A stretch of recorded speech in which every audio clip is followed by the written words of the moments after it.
The cup of blessing is a participation in the blood of Christ. The cup of blessing is a participation in the blood of Christ. The cup of blessing is a participation in the blood of Christ.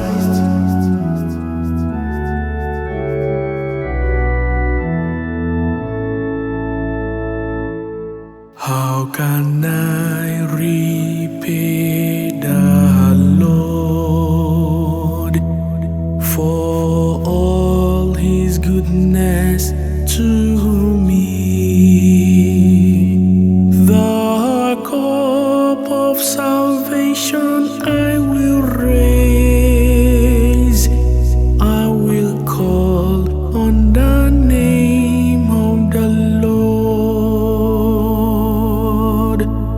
The cup of blessing is a participation in the blood of Christ. The cup of blessing is a participation in the blood of Christ.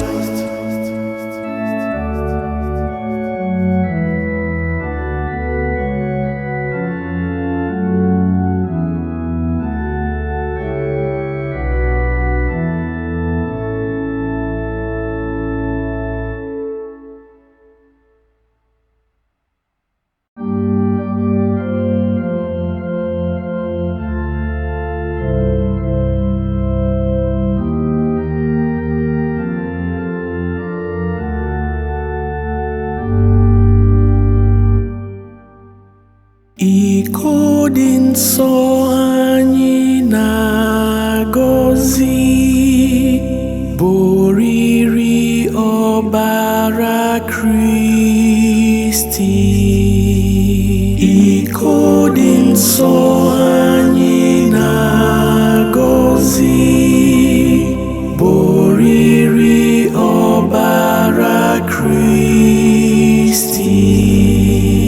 Iko dị nsọ anyị na-agọzi, boriri ọbara Kristi.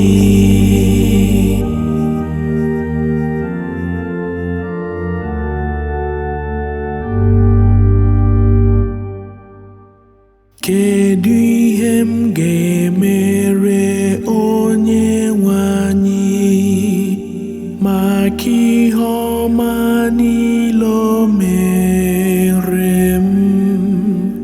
Aga m eburu iko nzọpụta were kpọkuo aha Onyenwe anyị. Iko dị nsọ anyị na-agọzi, boriri ọbara Kristi. Iko dị nsọ anyị na-agọzi,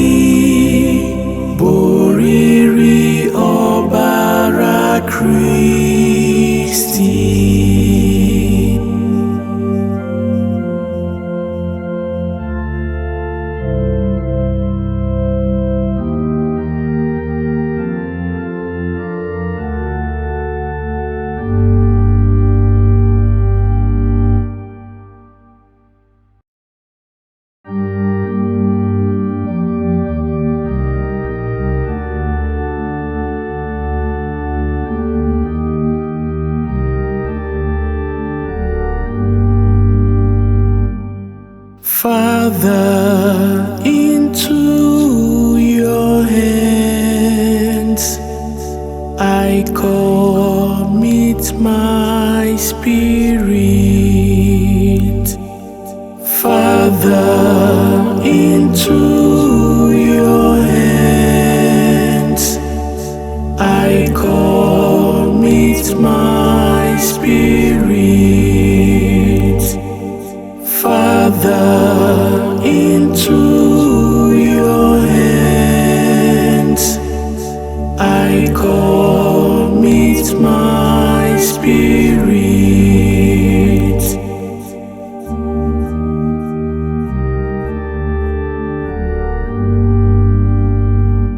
In you, oh Lord, I take refuge.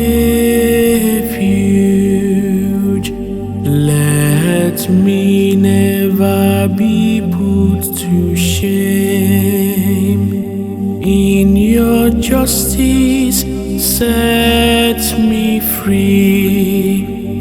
Into your hands I commend my spirit. You will redeem me, O Lord, faithful God. Father, into